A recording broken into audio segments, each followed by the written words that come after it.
Ok, salut à tous.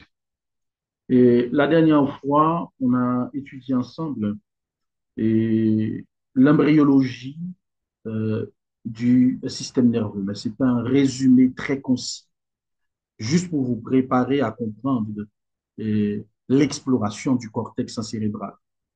Donc, aujourd'hui, on va étudier le cortex cérébral. Donc, le cortex cérébral qu'on appelle encore le pallium humain et fait une épaisseur de 2 à 4 millimètres, mais en moyenne 3 millimètres, et qui est plus épais au niveau du cortex moteur, qu'on appelle encore le cortex frontal, et de la crête des gibis, mais plus fin dans la profondeur du sillon. Le cortex reçoit des projections ou encore des fibres afférentes. Au départ, du cortex adjacent par les fibres arquées via les faisceaux d'association au niveau du même hémisphère, on appelle ça le cortex homolatéral, via les commissures donc et du cortex contralatéral, et dont les fibres callosales, en provenance des territoires distants, en particulier les structures sous-corticales par les fibres de projection. Le cortex est le point de départ d'axones qui ciblent ces différentes zones. Le cortex cérébral est organisé en couches cellulaires. Les différents types de neurones du cortex cérébral sont donc les cellules pyramidales et les cellules intrinsèques qu'on appelle encore et les interneurones. Donc les cellules pyramidales constituent quasi la seule voie de sortie du cortex cérébral. Donc tous les messages qui seront parvenus au cortex cérébral seront interprétés et le cerveau va répondre. Donc, et cette réponse seront amenées par la voie pyramidale. Donc, au niveau du cortex cérébral, on va étudier ça plus loin, et il y a environ 6 couches. Donc, les cellules pyramidales se retrouvent au niveau de toutes les couches, sauf au niveau de la couche 1. Les cellules intrinsèques, qu'on appelle encore les cellules étoilées, seront regroupées en plusieurs types de cellules. Donc, parmi ces cellules-là, on a les cellules étoilées, les cellules granulaires, les cellules horizontales, qu'on appelle encore les cellules de Cajal, donc vous avez tout ça ici, les cellules fusiformes, les cellules en chandelier, cellules en panier et cellules de Martinotti.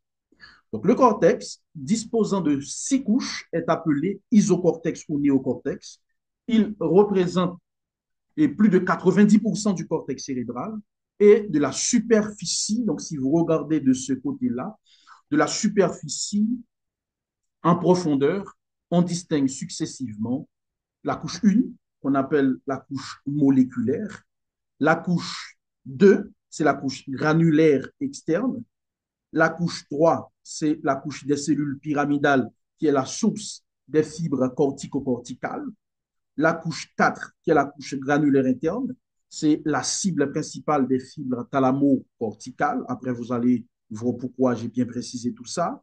La couche 5, donc c'est la couche ganglionnaire, qui est riche en neurones de Betz projetant sur la corne antérieure de la moelle. La couche 6, donc c'est la couche des cellules et polymorphes, riche en cellules intrinsèques majoritairement, et se poursuit par la substance blanche sous-corticale. Les couches 2 et 4 ont une fonction réceptrice, tandis que les couches 5 et 6 sont surtout effectrices. Qu'est-ce qu'on entend par là? Donc, tous les messages, ou bien le système nerveux afférent, ok? Donc, tous les messages qui parviennent au cerveau via le système nerveux afférent arrivent au niveau de la couche 2 et la couche 4.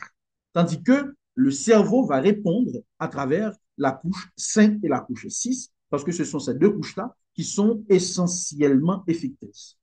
Les cellules pyramidales sont, et des couches 2 et 3 sont à l'origine des fibres d'association et de fibres callosales, alors que les couches 6 et 5 sont à l'origine des fibres de projection. Et la couche 4 contient un plexus de fibres myélinisées horizontales et qu'on appelle bande externe de Baillerger. Et vous avez la même chose au niveau de la couche 5, mais qu'on va appeler de préférence la bande interne de Banerjee. Donc, bon, on peut l'appeler aussi la couche externe de Bayard, c'est la même chose. Soit on dit la couche externe et interne de Bayard, ou bien la couche externe et interne de Banerjee. Maintenant, l'allocortex regroupe le paléocortex organisé en 3 à 5 couches. Donc, au niveau de l'allocortex, qu'est-ce que vous allez retrouver? Vous aurez le cortex entorhinal qui constitue la porte d'entrée du circuit de Papez. Donc, c'est ce circuit qui va nous permettre d'enregistrer toutes les informations sémantiques qui nous seront parvenues.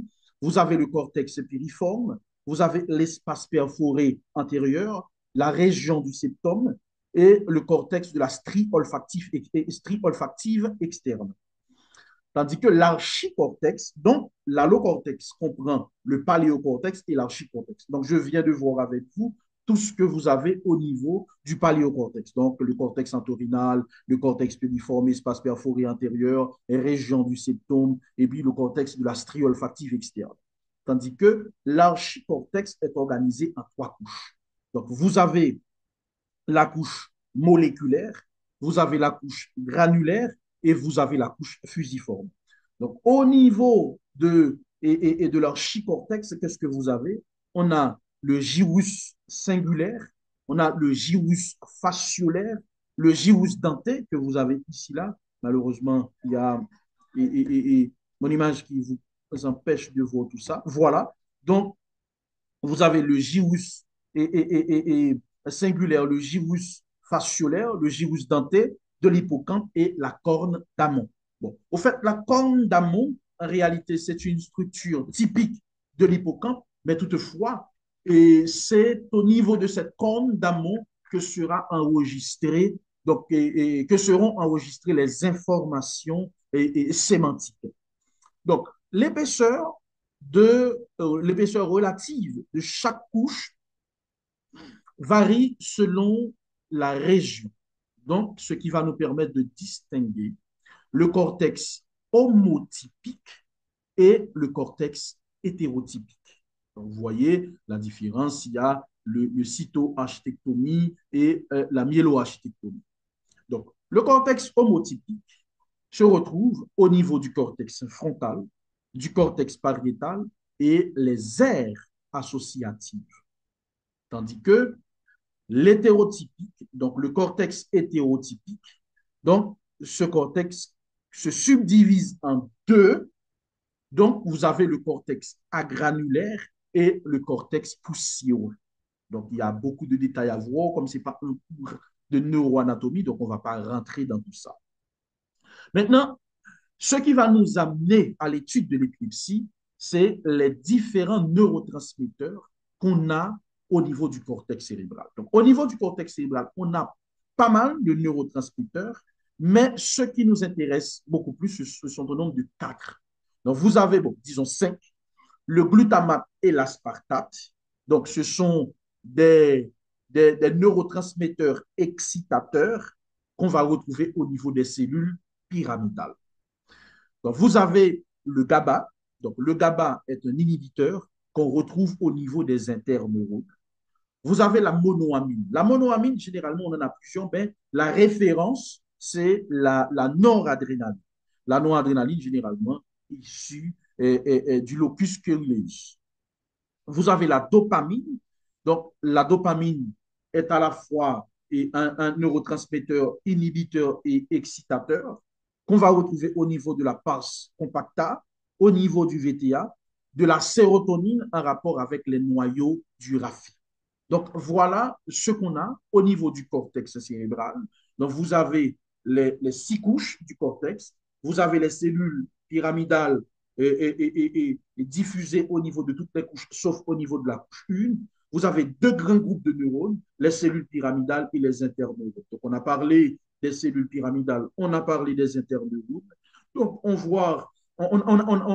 a pu voir le cortex homotypique, donc, et là où on retrouve le cortex homotypique. Donc, on a parlé du cortex frontal, du cortex pariétal et le cortex d'association, ou bien les aires associatives.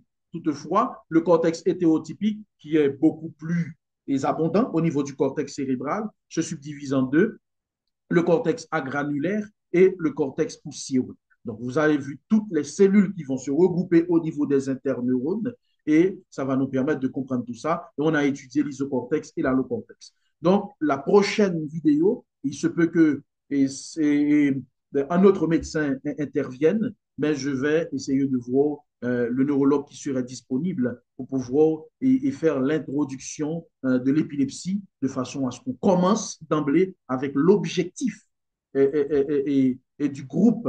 Donc, c'est de vous aider à comprendre ce que c'est l'épilepsie, de pouvoir faire le diagnostic et de faire un traitement adapté. Parce que il n'y a pas de neurologue partout à travers le pays, mais on peut quand même participer dans la formation des médecins. Ceux qui en veulent, bien sûr, donc pour pouvoir s'assurer qu'il y ait une bonne prise en charge de nos patients, parce qu'on est haïtiens, on est frères. Je vous remercie.